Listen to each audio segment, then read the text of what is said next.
N99 news కి స్వాగతం. Bulletin లో హెడ్లైన్స్ చూద్దాం. అప్పుడు ఆంధ్రాలో లేడు, ఇప్పుడు ఇండియాలోనే లేడు బొత్స.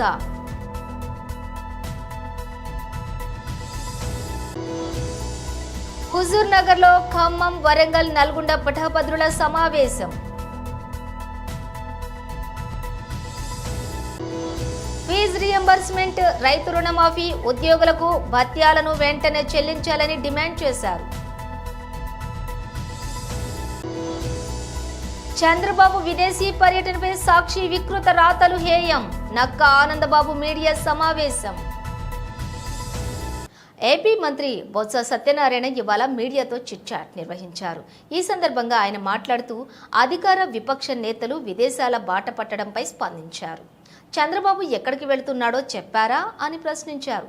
చంద్రబాబు ఎందుకు చెప్పకుండా వెళ్లారు, చెబితే వచ్చే ఇబ్బంది ఏంటి అని ఆశ్చర్యం వ్యక్తం చేశారు. పలానా ఊరు వెళ్తున్నానని చెబితే నష్టం ఏముందని అన్నారు. రాష్ట్రంలో ప్రధాన ప్రతిపక్ష నాయకుడు, రాష్ట్రంలో ప్రభుత్వాన్ని నడుపుతున్నటువంటి నాయకుడు ఎక్కడికైనా వెళితే ఆ విషయం చెప్పాల్సిన అవసరం ఉందని బొత్స స్పష్టం చేశారు. చెప్పాల్సిన అవసరం లేదంటే మరి మా నాయకుడు వెళ్ళినప్పుడు ఎందుకు పోస్టింగులు పెట్టాలి, ఎందుకు డిబేట్లు నిర్వహించాలి, ఇక రాడు అక్కడే ఉంటాడు అంటూ ఎందుకు ప్రచారం చేయాలి? మా నాయకుడికి వర్తించినప్పుడు మీ నాయకుడికి కూడా వర్తించదా? మీ నాయకుడు కూడా ఇక రాడు అక్కడే ఉండిపోతాడు అని మేము అనలేమా? అప్పుడు 5 ఏళ్ళు ఆంధ్రాలో లేడు, ఏం జరిగినా హైదరాబాద్ పారిపోయేవాడు, ఇప్పుడు ఇండియాలోనే లేకుండా పోయాడు అంటూ బొత్స విమర్శనాస్త్రాలు సంధించారు. లేదు, ఆ పరిపాలన తప్పు జరిగింది, నేను నా మనసు మార్చుకున్నాను. నేను చూసా చంద్రబాబు చెప్పి మళ్ళీ చీట్ చేశాడు. ఒకసారి రైట్ లైన్లోకి వచ్చాడు. ఏమని, నేను నా తప్పులు నేను తెలుసుకున్నాను, నేను సర్దిద్దుకుంటాను, నాకు ఒక అవసరం ఉంటే ప్రజలు నమ్మారు. నమ్మి తిరిగి మళ్ళీ అగైన్ బ్యాక్ టు హోమ్. మళ్ళీ చీటింగ్ అయిపోయింది. రుణమాఫీ, ఈ మాఫీ, ఆ మాఫీ అన్ని మాటలు ఇచ్చి మోసం చేశాడు. దాంతో కెళ్ళిపెట్టిపోయింది. లేకపోతే ఆ మాటని ఇప్పటికి నెక్స్ట్ గెలిచాడు కదా. నేను మారిపోయానంటే ప్రజలు నమ్మేశారు కదా. కానీ మళ్ళీ చీట్ చేశాడు. చీట్ చేయగానే మళ్ళీ పోయింది. ఇప్పుడు జగన్మోహన్ అదే మాట చెప్పాడు. కాబట్టి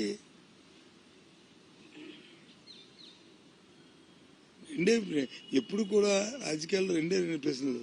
ఒకటి, ఈ వ్యక్తిని ఎందుకు ఎన్నుకోవాలి, ఈ వ్యక్తిని ఎందుకు ఎన్నుకోకూడదు, ఈ పార్టీని ఎందుకు ఎన్నుకోవాలి, ఈ పార్టీని ఎందుకు ఎన్నుకోకూడదు. ఈ రెండే.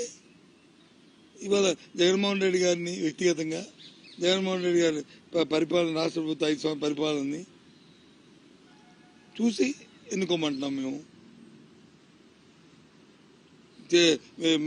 ఈ చేస్తున్న సంక్షేమం కానీ, లేదు చేస్తున్న రిఫార్మ్స్ కానీ, రిఫార్మ్స్ మామూలు రిఫార్మ్స్ కాదు, ఇవి రెవల్యూషనరీ రిఫార్మ్స్. విద్యలోను వైద్యులను అయితే దేశంలో ఎక్కడ చేయట్లేదు ఈ రిఫార్మ్స్. గోల్పేట అందరూ ఇది సంక్షేమం అని వెల్ఫేర్ కింద వెల్ఫేర్ ఉన్న వాళ్ళు ఏమైంది?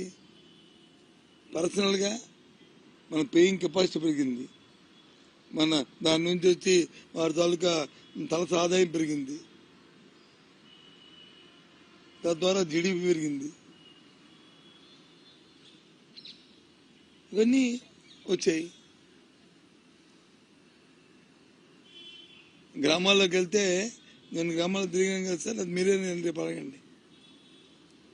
నువ్వు ఉద్యోగం చేసుకున్నాక మీరు మీ అందరూ ఉద్యోగం చేసుకున్నారు కదా, మీ ఊర్లోకి మీరు వెళ్ళి, నీకు మా ఊరికి 30,000, 40,000, 50,000 రూపాయలు చేస్తారు కదా మీకు. మీరు వెళ్ళి కిరాణా కొట్టుకో, లేకపోతే కాఫీ షాప్కో, మీ ఊర్లో ఉన్న కాఫీ షాప్, టిఫిన్ కొట్లు అంటాం, టీ కొట్లు అంటాం, వెళ్ళి అప్పు అడగండి, ఇస్తాడు చూస్తాను. అదే ఓ పెన్షన్ వెళ్ళి పెన్షన్ తీసుకుంటే 3,000 రూపాయలు ఆడు ఇల్లు అడగమని ఇస్తాడు. వెంటనే కూర్చోబెట్టి పిలిచి ఇచ్చి ఆడి ఖాతాలు రాస్తాడు. ఎందుకు ఓడతానికి టెన్షన్ వస్తుంది కాబట్టి. అది వాళ్ళ ఊర్లో ఉన్న గౌరవం. వృద్ధుడికి కానీ, వికలాంగుడికి కానీ, మహిళకి కానీ, వితంతుకు కానీ అందరికీను ఇందుకు టైం బౌండ్గా అలాగే వస్తుందనే నమ్మకంతో వాళ్ళతో. హుజూర్ నగర్ లో ఖమ్మం, వరంగల్, నల్గొండ పట్టభద్రుల సమావేశం నిర్వహించారు. మేమున్నామన్నా మీకు అంటూ కేసీఆర్ గారికి పార్టీకి ధైర్యాన్ని ఇస్తూ ఇక్కడ ఉన్న మంత్రి గారికి చలి చీమల చేత చిక్కి బలవంతమైన సర్పం కూడా చస్తది అనే ఒక అద్భుతమైన సందేశాన్ని ఇస్తున్న మా గులాబీ దండు, మా అన్నదమ్ముళ్ళు, మా ఆడబిడ్డలు, పేరు పేరున గౌరవ ప్రజాప్రతినిధులు, వివిధ మండలాల పార్టీ అధ్యక్షులు, వివిధ గ్రామాల నుంచి విచ్చేసిన గౌరవనీయులైన మరి మాజీ తాజా ప్రజాప్రతినిధులు, పేరు పేరున ప్రతి ఒక్కరికి, వేదిక ముందున్న మా ఆడబిడ్డలకు, అన్నదమ్ములకు, గ్రాడ్యుయేట్ ఓటర్లకు, పాత్రికేయ మిత్రులు కాకపోయినా వాళ్ళ మధ్యలో దూరి అందరినీ కన్ఫ్యూజ్ చేస్తున్న కొంతమంది సోషల్ మీడియా సోదరులకు, మీతోనే అయితలేదురా నాయన, మాతో మధ్యలో దూరి వాళ్ళని ఇబ్బంది పెట్టి వీళ్ళని ఇబ్బంది పెట్టి వెనకాల కనకుండా, సరే ఏమైతే కానీ పేరు పేరున అందరికీ నమస్కారం. నాకు తెలుసు రాత్రి 8:30 అవుతుంది, అయినా ఇంటికి పోయే పనున్నా ఇంటికి నీకు దండం పెడతా ఆగురా, నా చెవులు అరిచొచ్చి నన్ను సాగు అరే ఆగురా అయ్యా. మీ అందరికీ నల్లగొండలేమో ఓడగొట్టి సీఎం అని ఒరితేం లావు, హుజూర్ నగర్లో ఓడగొట్టి నల్లగొండలో ఓడగొట్టి ఓట్లేమో అప్పుడు వేరే వాళ్ళకి వేసి మోసపోయి ఇప్పుడేమో సీఎం అని వస్తే వచ్చేదేమో. మీ అందరితో నా ప్రార్థన ఏమంటే, సరిగ్గా 6 నెలల కిందట ఇదే హుజూర్ నగర్కి నేను వచ్చిన ఆనాడు ఇక్కడ ఉండే అభ్యర్థికి ప్రచారం చేయడానికి వచ్చినాడు వర్షం పడుతుంది. ఆ వానలో కూడా, జోరున పడుతున్న వానలో కూడా మీరందరూ ఇప్పుడు రిల్ అభమేంద్ర అయ్యా, జోరున వాన పడుతుంటే భయంకరంగా వచ్చినారు. ఆ రోజు కూడా ఇట్లే అరిచినారు. ఓట్లు మాత్రం వేరే వాళ్ళకి వేసిండ్రు, అవతల వాళ్ళని గెలిపించిండ్రు. మరి మీ ఆలోచన ఏందో, ఈ అరుపులేందో, మళ్ళీ ఓట్లేందో నాకైతే అర్థం కావట్లేదు. అందుకే నేను అనేది ఏమంటే, మోసం జరిగింది మీకు స్పష్టంగా తెలుసు. 6 నెలల కింద ఏం జరిగింది? కాంగ్రెస్ పార్టీ అరచేతిలో వైకుంఠం చూపెట్టింది. ఎన్నికలకు ముందు అభయహస్తం, ఇప్పుడు ఎన్నికలైన తర్వాత ఇప్పుడిప్పుడే అర్థమవుతుంది అది అభయహస్తం కాదు, భస్మాసురాస్తం అని ఇప్పుడిప్పుడే అర్థమవుతుంది. ఏం చెప్పిండు రేవంత్ రెడ్డి, ఉత్తమ్ కుమార్ రెడ్డి? ఏం కథలు వినిపించింది అన్నాడు? రైతు బిడ్డలేనా మీరందరూ? ఇక్కడున్న రైతు బిడ్డలు ఒక్కసారి చేయలేవటండి. అందరూ రైతు బిడ్డలే. ఇందులో గ్రాడ్యుయేట్ ఓటర్లు ఎంతమంది చేయలేవటండి? ఇదేదో నమ్మశక్యంగా లేదు కొద్దిగా, పక్కానా? రైట్. సో ఇందులో దాదాపు 99% మంది రైతు బిడ్డలు ఉన్నారు. ఏం చెప్పింది మరి కాంగ్రెస్ పార్టీ రైతు బిడ్డలకి? గుర్తు తెచ్చుకోండి అన్నాడు కేసీఆర్ గారు. 1,00,000 రూపాయలు రుణమాఫీ చేసిండు. కానీ మీరు 1,00,000 రూపాయలు రుణమాఫీ చేసుకున్న వాళ్ళు కూడా, 1,00,000 రూపాయల రుణమాఫీ పొందిన వాళ్ళు కూడా అర్జెంటుగా బ్యాంకు కురకండి, పోయి 2 లక్షలు తెచ్చుకోండి, వెంబడే కొత్త లోన్ తెచ్చుకోండి, నేను వస్తున్నా డిసెంబర్ 9 నాడు వెంబడే సంతకం పెడతా, 2 లక్షలు రుణమాఫీ చేస్తా అని చెప్పి రైతులను బురిడి కొట్టించిండు. డిసెంబర్ 9 పోయింది, జనవరి 9 పోయింది, ఫిబ్రవరి 9 పోయింది, మార్చి 9 పోయింది, ఏప్రిల్ పోయింది, మే పోయింది, ఇంకో 4 రోజుల్లో జూన్ 9, 6 నెలలు కూడా. ఎన్నికల హామీలు నెరవేర్చుకుంటే సీఎం రేవంత్ రెడ్డికి రాజకీయ భవిష్యత్తు అంధకారమేనని మాజీ ఎంపీ శ్రీ బూరా నర్సయ్య గౌడ్ అన్నారు. ఫీజు రియంబర్స్మెంట్, రైతు రుణమాఫీ, ఉద్యోగులకు భత్యాలను వెంటనే చెల్లించాలని డిమాండ్ చేశారు. ప్రభుత్వం చేసినటువంటి హామీలు అమలు కాకపోవటం, దానివల్ల ప్రతి ఒక్క వర్గాని యొక్క బతుకు దినదిన గండంగా మారింది. ఈ యొక్క ప్రెస్ మీట్ చెప్పే ముందర రేవంత్ రెడ్డి ముఖ్యమంత్రి గారికి ఒక సూచన. ఎందుకంటే వింటారని నాకు నమ్మకం లేదు. ఎందుకంటే అప్పుడు కౌరవ సభలో కూడా దుర్యోధనుడికి ఎన్ని చెప్పినా కూడా వినలే. ఈరోజు ముఖ్యమంత్రి గారి అదృష్టం, అతి చిన్న వయసులో 55 సంవత్సరాల్లో ముఖ్యమంత్రి అయ్యాడు. సుదీర్ఘమైనటువంటి రాజకీయ భవిష్యత్తు కూడా ఉన్నది. కానీ రాజకీయాల్లో అతి ముఖ్యం నమ్మకం. నమ్మక ద్రోహం ప్రజలు సహించరు. నమ్మక ద్రోహాన్ని ఒక వ్యక్తి చేస్తేనే ఆ వ్యక్తి యొక్క జీవితం నాశనం అవుతుంది. అలాంటిది 4 కోట్ల తెలంగాణ ప్రజలకు నమ్మక ద్రోహం చేస్తే వారి యొక్క రాజకీయ భవిష్యత్తు అంధకారం అవుతుంది. ఎందుకంటే సీఎం పదవి పర్మనెంట్ కాదు. గతంలో ఉన్న ముఖ్యమంత్రి గారు కూడా నేను చెప్పడం జరిగింది, పదవులు పర్మనెంట్ కాదు, మనం చేసే పనులే పర్మనెంట్. ప్రజలు మనం గుర్తుంచుకునేది మనం చేసే పనుల వల్లనే గుర్తుంచుకుంటారు, కానీ కేవలం పదవులు పర్మనెంట్ కాదు. ఈరోజు ఒకళ్ళు ఉంటే రేపు ఇంకోళ్ళు వస్తారు.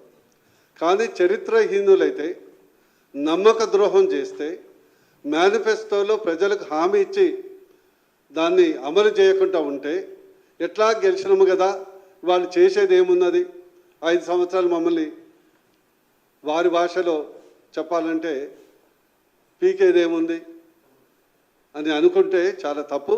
గతంలో కూడా చాలామంది ముఖ్యమంత్రులు ఇట్లా అనుకొని కాలగర్భంలో కలిసిపోయారు.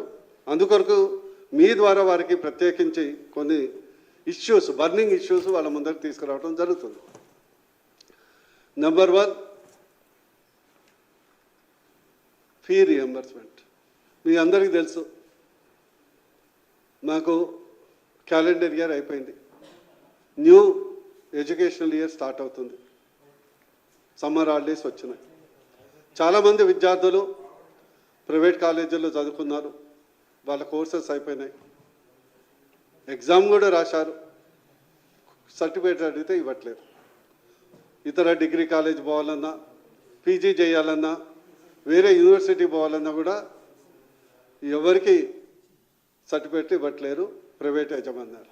కారణం, ఈరోజు ఎంతో గొప్పలు చెప్పినటువంటి కాంగ్రెస్ ప్రభుత్వం మొత్తం 7,500 కోట్ల రూపాయలు డ్యూ ఉంది. 7,500 కోట్ల రూపాయలు డ్యూ ఉంది. 2001, 2022కు 2,900 కోట్లు, 2022, 23కు 2,600 కోట్లు మీకు పంపిస్తా, టెక్స్ట్ మొత్తం మీకు PDF. 2023, 24కు 2,500 కోట్ల రూపాయలు బాకీ ఉంది.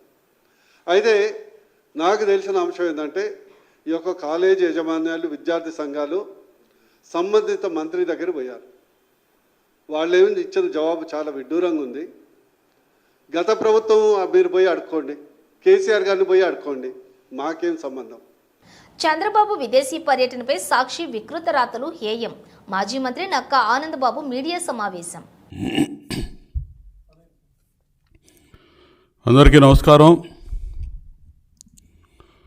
జగన్మోహన్ రెడ్డి అవినీతి పత్రిక సాక్షి అబద్ధాలని నిత్యం ప్రసారం చేసే సాక్షి ఛానల్, పత్రిక, ఈ రెండిట్లో చంద్రబాబు నాయుడు గారి విదేశీ పర్యటన మీద నిన్న ఈరోజు విషపు రాతలు రాస్తూ ఉన్నారు. ఒకరోజు అనుమతి లేకుండా అమెరికాకి వెళ్ళాడని, ఈరోజు ఇటలీకి వెళ్ళాడని, దానికి ఏదో వీళ్ళు అనుమతి తీసుకోలేదన్నట్టుగా రాస్తూ ఉన్నారు. అసలు ఈ జగన్మోహన్ రెడ్డి అవినీతి పత్రికలో పదే పదే అబద్ధాలు 100 సార్లు ఈ పేపర్లో రాస్తే ప్రజలు నిజం అనుకుంటారని చెప్పి భ్రమపడతా ఉంటారు. జగన్మోహన్ రెడ్డి చీకటి చేష్టలన్నీ బాబు గారికి అంటగట్టి సాక్షిలో అబద్ధాలు ప్రసారం చేయడానికి, ప్రచారం చేయడానికి వీళ్ళు ఆ రాతలు రాయటం, ఇందులో ఒక ట్రేడ్ తయారు చేసుకున్నారు వీళ్ళు. అసలు నిస్సిగ్గుగా ఉంటాయి వీళ్ళు రాసే రాతలు కానీ, సాక్షి ఛానల్లో చూపించే చిత్రాలు కానీ, వార్తలు కానీ. ఇవాళ చంద్రబాబు నాయుడు గారు విదేశీ పర్యటన గురించి వీళ్ళు మాట్లాడుతున్నారు.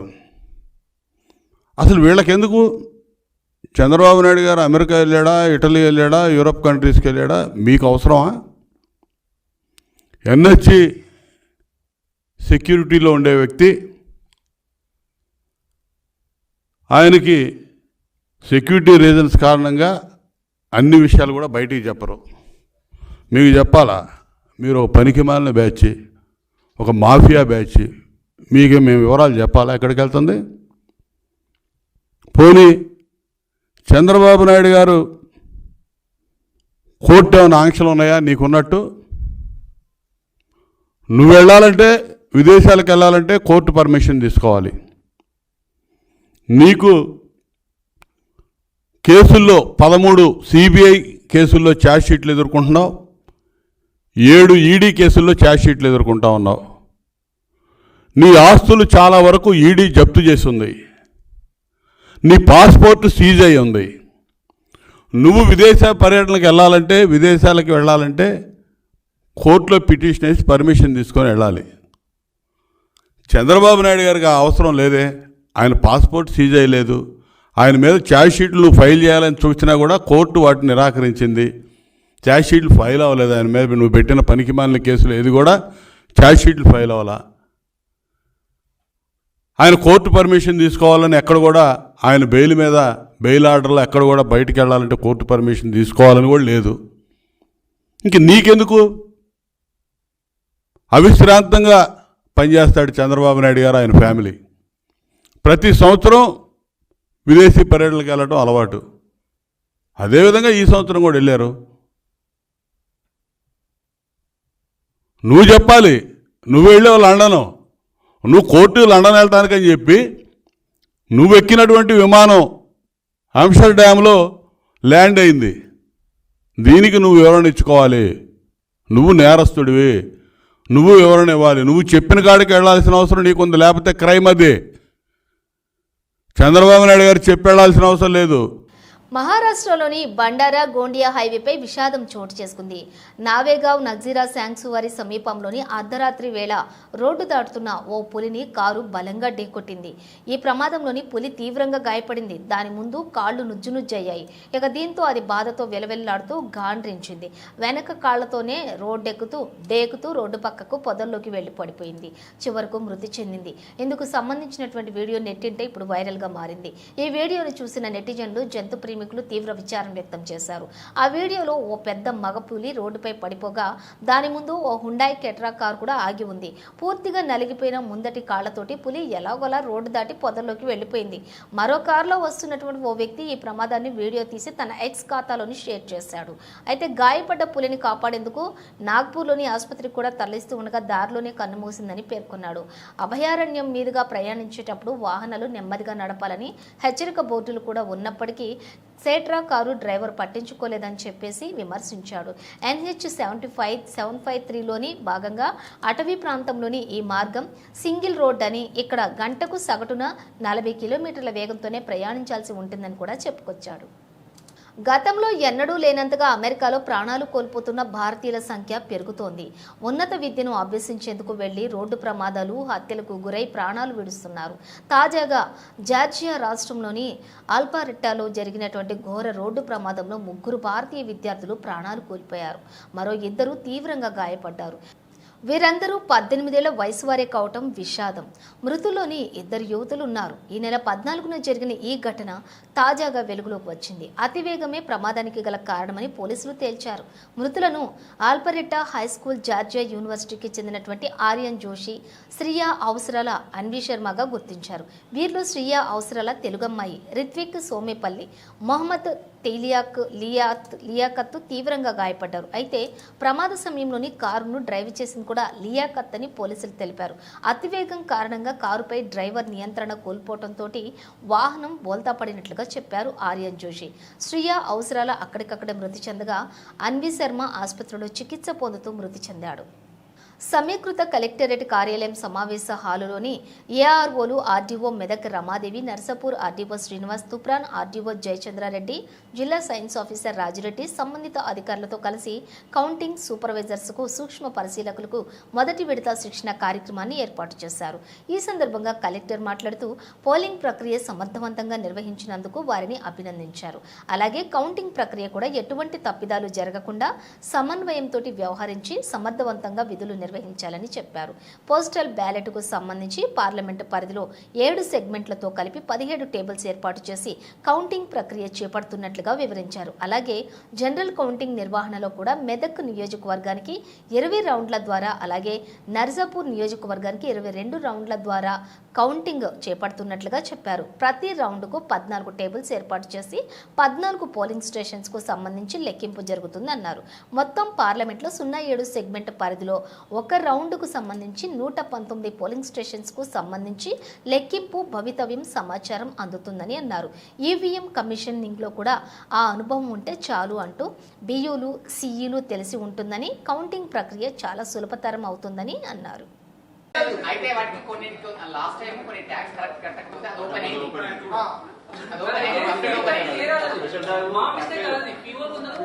నంబర్ అయితే వస్తుంది. తర్వాత వాళ్ళకి 1 0 మళ్ళీ ఒక 5 ఒక 10 ఒక 15 అట్లా రావచ్చు వేరే వాళ్ళకి. మీరు మధ్యలో ఎవరిదైనా కొద్దిగా మిస్ అయిపోయినా కానీ మీకు మళ్ళీ ఏమవుతుంది, టోటల్ ఖాళీ కాదు. మళ్ళా మీరు ఏం చేయాలా, మళ్ళా ఫస్ట్ నుంచి స్టార్ట్ చేయాలా. మళ్ళా టైం ఎంత పడుతుంది, ఒక 10 నిమిషాలైనా మళ్ళా దానికి పోతుంది. సో మళ్ళా అదేంటంటే యాదాద్రి శ్రీ లక్ష్మీ నరసింహస్వామి వారి ఆలయం తూర్పు మాడవీధుల్లో బిగించినటువంటి ఎస్ఈడి స్క్రీన్లను ప్రారంభించిన ఆలయ ఈవో భాస్కర్రావు. ఆనువంశిక ధర్మకర్త బి నరసింహమూర్తి తిరుమల తిరుపతి దేవస్థానం తరహాలో సాంస్కృతిక కార్యక్రమాలు ఆలయ ముఖ మండపంలోని ప్రథమ ప్రాకార మండపంలో జరిగే శ్రీ స్వామివారి పూజా కార్యక్రమాలు మాడవీధుల్లో ఉండే భక్తులు వీక్షించేలా బిగించిన ఆలయ అధికారులు. ఇక భక్తులు వీక్షించేలా స్వాతి నక్షత్రం సందర్భంగా ఎల్ఈడి స్క్రీన్ ప్రారంభించిన ఈవో భాస్కర్రావును అనువంశిక ధర్మకర్త బి నరసింహమూర్తి.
శ్రీనాథ్ శ్రీనాథ్ వచ్చిందా?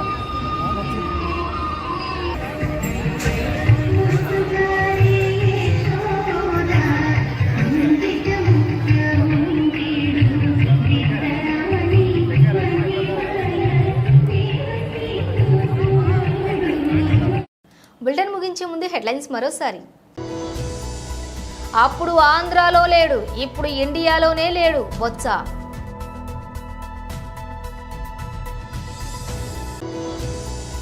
హుజూర్ నగర్లో ఖమ్మం, వరంగల్, నల్గొండ పట్టభద్రుల సమావేశం.